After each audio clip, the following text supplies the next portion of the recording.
we'll look at floodwater. So the things with the floodwater, we've got the physical, we've got utilities, and we've got chemical and biological, which is hazmats. So these are the dangers to us. So in floodwater, you've got the physical dangers, so things that have been pulled away. We've talked about strainers. We can get holes that are created. We've got the utilities. So we've got gas and electric, both become dangerous to us when water is involved. And then we've got chemical and biological. So things, the farmers' fields, the runoff. We've got things like cars that are now all the fuels and oils are part of the water. So all of these things are things that we need to look at. So looking at physical hazards, we've spoke earlier on about siphons that can occur. So where the water gets shot through an area that we can't see.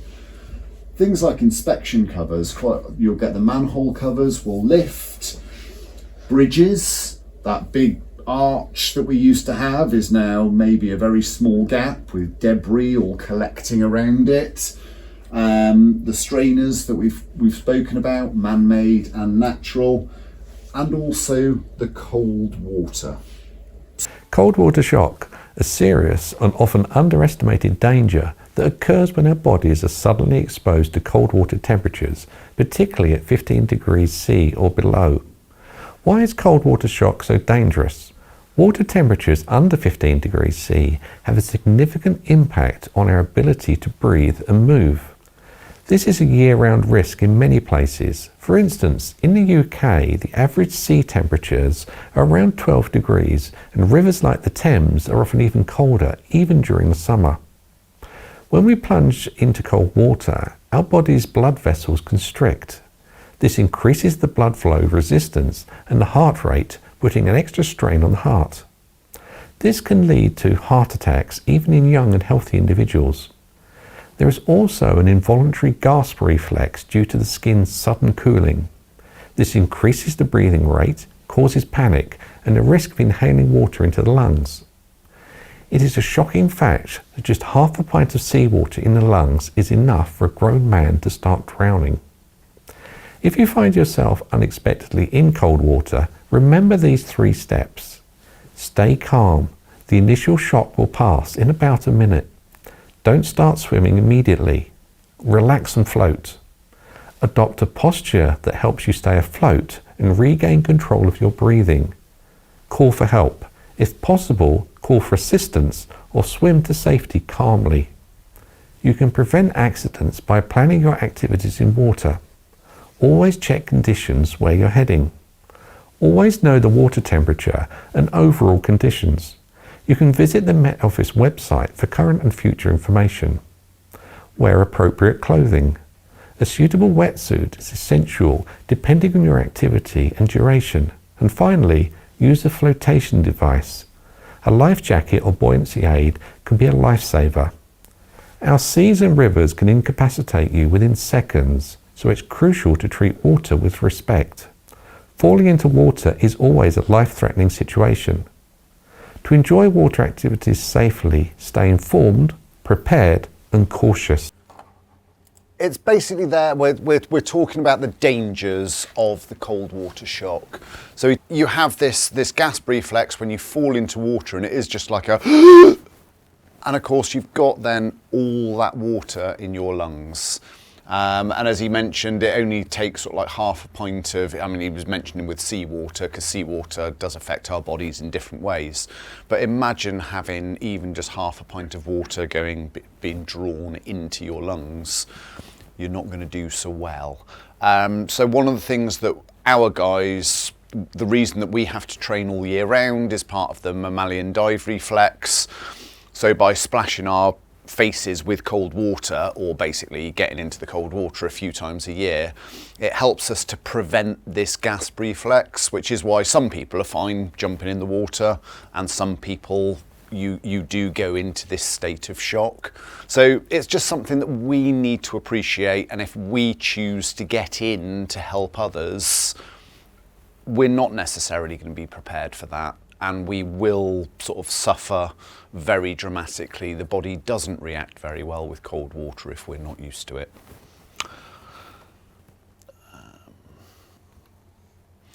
Okay, so physical hazards, we've used this slide once before. So with the strainers, these can be man-made or these can be natural. Utilities, maybe more sort of oil-fired boilers out here. So maybe you've got storage tanks.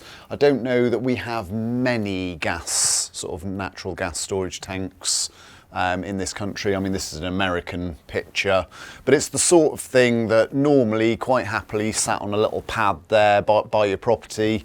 Once the water gets underneath it, lifting it away and moving it to places that it shouldn't be.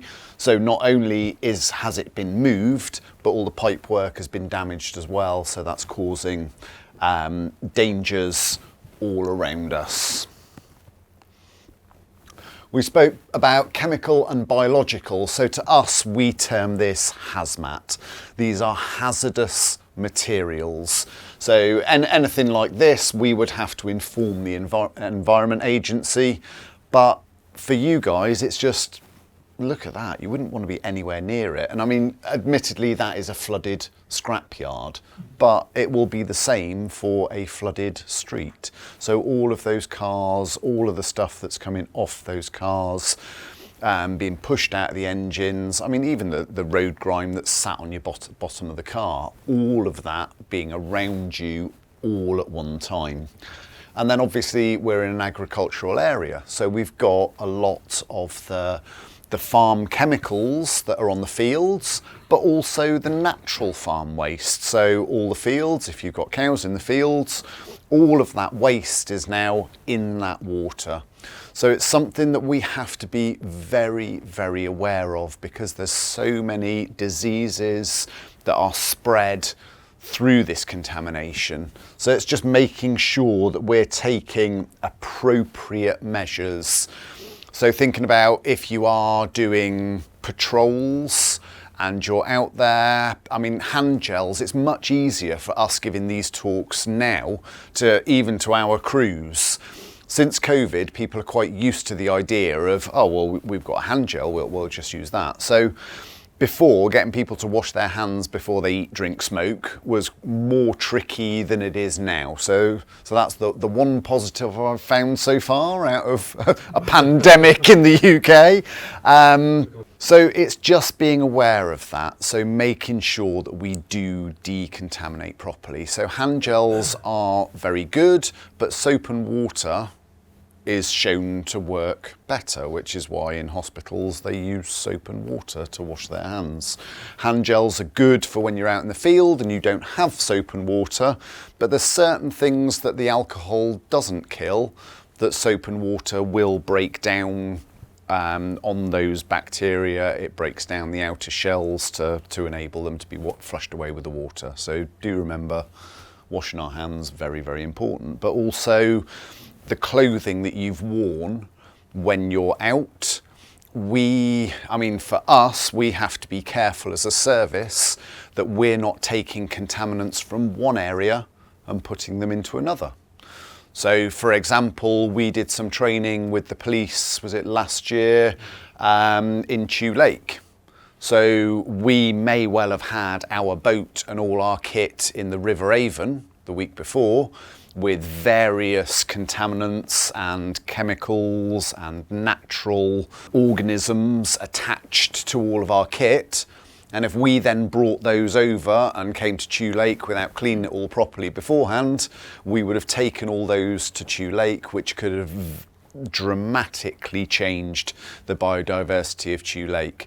So this is something that we have to be careful of as a service, and it's just something to make you aware of as well when you're doing your walks, to make sure that all your kit is cleaned when you finish those. So I mean, this is something, again, our technology lets us down, but this is people walking into a flooded house we will have done door to door, and then once time permits and crews permit, we'll start going into properties to make sure that we've missed nothing. And in there, they're sort of right up to their chests. So we might clean our carpets, but very few people are washing their carpets every week. And so you imagine all of that, all the stuff that's been under the floors for the last 100 years, all being brought out, and that is all in that water. So it's just something we just need to be that little bit careful. For us, medical decontamination considerations, appropriate PPE. I mean, it might be a nice idea if we're putting people into these situations, if you're going out walking near floodwater and it's an organised group, we have to think about what dangers are we putting people into, and what training have we given them, and what PPE have we given them, because it's a legal responsibility. So it might be something that the local council, they might be able to provide, maybe some life jackets. I'm not sure where we're at as a service with that at the moment, but it's, you know, we can ask the questions, but if you are able to ask the local council just to see if there's funding for just, you know, a handful of life jackets and maybe a handful of throw bags, just so that you've got that. Definitely wading poles as well, so you're not just walking over. Yeah. Okay, so for us, we're talking about PPE, regular breaks. People get tired very quickly in cold water, in cold weather. People get tired even more quickly. And then we're talking about our decontamination. So the medical considerations, when people think about around water, everybody thinks, oh yeah, well, drowning. And that's the obvious one. But the majority of accidents and injuries around water are our basic sort of slips, trips and falls. You can't see what you're walking in when you're in water. And this is one of the most dangerous parts when you're not committing into the water, is just that moving around even to get to the locations. So Harry mentioned about wading poles. We work using either a pole, I mean even a broom handle is good enough, but you need to be able to feel around what you're about to step into. So as firefighters, we're quite used to the fact that we walk around in a pitch black area. So covered in smoke, can't see more than about that much in front of your face, and we're taught how to wander around. And we walk round sort of what they term the BA shuffle, so the breathing apparatus set on, and we sort of shuffle along, feeling around with our foot, with all of our weight back, which is great if you're feeling for a hole, but not great if there's a load of zombies down that hole trying to pull you down. So that's not going to protect you. And so that's the thing with the water. The water, if it's found a hole, it's going to be trying to suck down that hole. And that is that pulling motion. So this sort of feeling round, we're still going to get pulled in. So there was sort of the flooding from upcountry, or probably 12, 13 years ago. And there was a really sort of horrible image of one guy who had got his foot trapped down, just a manhole cover had lifted and his foot was down there, and they had sort of various people around him trying to rescue this guy.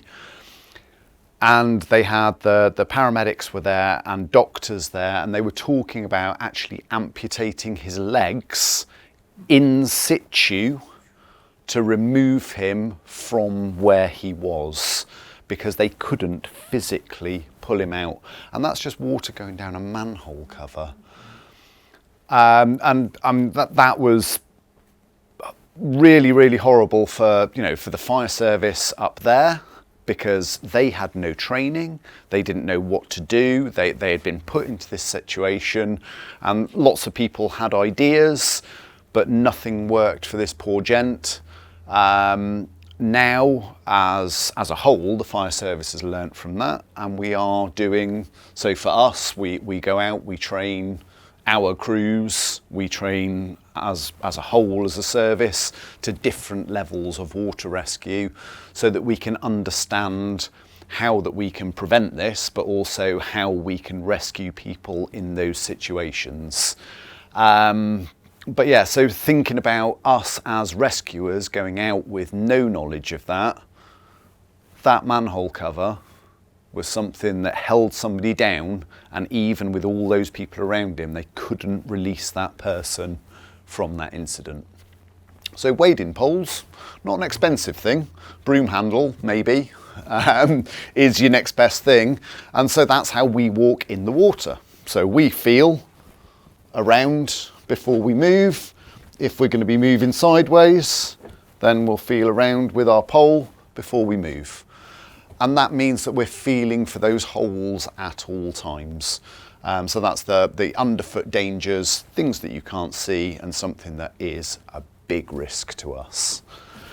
So slips, trips and falls, infection and contamination, and then the heat-related injuries. So you've got the hypothermia for the casualties generally. They're getting very cold. But for us, quite often, it's the hyperthermia, because we're in these boil-in-the-bag suits, so we wear dry suits. So the idea is that no water gets in at all. It's sealed around our necks and around our cuffs, and everything else is covered. So if the water can't get in, our sweat and heat can't get out. So we have to be very careful with our teams, making sure that teams get proper rest breaks. But it's something to bear in mind for yourselves if you're going out, just making sure that you're wearing appropriate kit for what you're going out in, and thinking about how long is a reasonable amount of time to be doing that. If you get freezing cold, your thought processes don't work as well. So if you're out there for a long time doing sort of wandering around, it's just thinking about, is there a rotation of crews that we can do? What do you go out in then? Just wet weather gear? Do you just put We've your got high vis jackets. High vis heavy trousers, jackets, and then a waterproof. Wellingtons? A whistle and also a headlamp. So a whistle's really, really good, because so that at least we've got some way of attracting attention. So thinking about things like wellies, we do have to be very careful with wellies, because you can go up so far and then it fills, and then that becomes quite heavy. So it was something that we spent a long time when first looking at water rescue for Avon's fire and rescue, and we steered away from the waders, just because the tendency is, if you've got wellies, you tend to go up to the top of your welly before you think, well, I'm not going to get my feet wet. If you give them waders, they'll go up to the top of their waders. But the danger with either of those options is the fact that if you do go that little bit too far, you've then got a lot of weight of water in there, and it's just, can you release that to be able to get away? The boots that we wear, quite often we won't do the shoelaces up, because on the front of them, if need be, I can then just slip out of it. So if my foot gets caught in anything, I've got that option to be able to remove the shoe and leave it in situ. Might work, might not work, but at least I've got that option. Okay, so there's lots of different definitions of drowning. So this is the one that we use, which is drowning is the process of experiencing respiratory impairment from submersion or immersion in liquid. So if somebody has drowned, that's kind of it. People don't, it's not like, oh yeah, I had a really bad experience of the week, oh yeah, I drowned. No, you didn't. If you drowned, that's kind of it. But taking in that fluid into your lungs is very dangerous, and it's not just dangerous there and then. So we can end up with it used to be termed secondary drowning, and they're moving away from that phrase in the medical profession. But basically, if you get things, your body generally deals with foreign objects with sort of liquids and mucus. So if you get something into your lungs, your body will cover it in mucus. So that's another liquid, basically. So you've got liquid in your lungs, you get more liquid, and then that starts to solidify in theory to sort of hold that, but then that's also a foreign object, so it puts more liquid in there.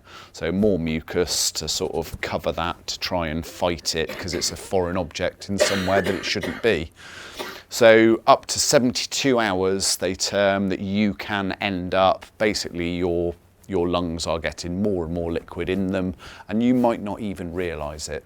So anybody that has ingested water, especially if you see any foaming around the mouth or nose, they must go to hospital. So be that rescuer or be that casualty, they must go to hospital. And we can't force anybody.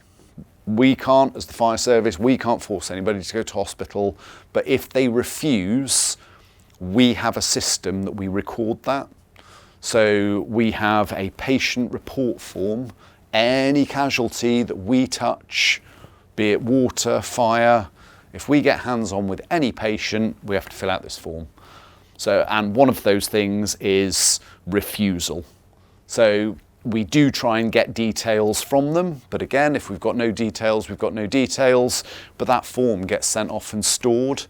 And that's in a secure location, so it's not hung around on station, so it covers all our digital regulations for storing data, but it means that we've shown that what we've done, we've given them the advice that they should go to hospital, and they've refused that, and that goes off. And then everybody knows this is what we've done, so if it does come to litigation, that can then be produced to say, well, this is what we didn't do any of this is why we didn't do it. Patient refused to go to hospital and we advised them. It's just something to bear in mind. So, hospital for observation if unconscious, in or near water, inhaled any water, difficulty breathing or coughing, foam around the mouth or nose. So for us, we will request an ambulance, and I presume you guys will do the same. So 999, request an ambulance, explain what you've seen and that you understand that this could be an issue, and then hopefully they'll deploy somebody and they will then take over and say, yeah, we're happy, we can clear them, or no, we'll take them in for further observation. But for yourselves, just make sure if you ingest any water, make sure that you get yourself checked out, because this can last for up to 72 hours after submersion. So rescue or recovery, this is something that's developing. The fire service and the ambulance service have different levels that they go to, but basically we treat a casualty in water as a rescue for 30 minutes, and then we look again. 60 minutes, we look again. 90 minutes, it then becomes a recovery and it's no longer a rescue.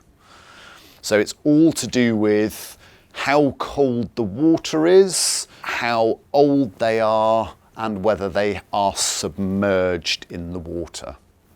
So the sort of medical evidence shows us that somebody that has been submerged in water for more than 90 minutes has basically a 0% chance of recovery.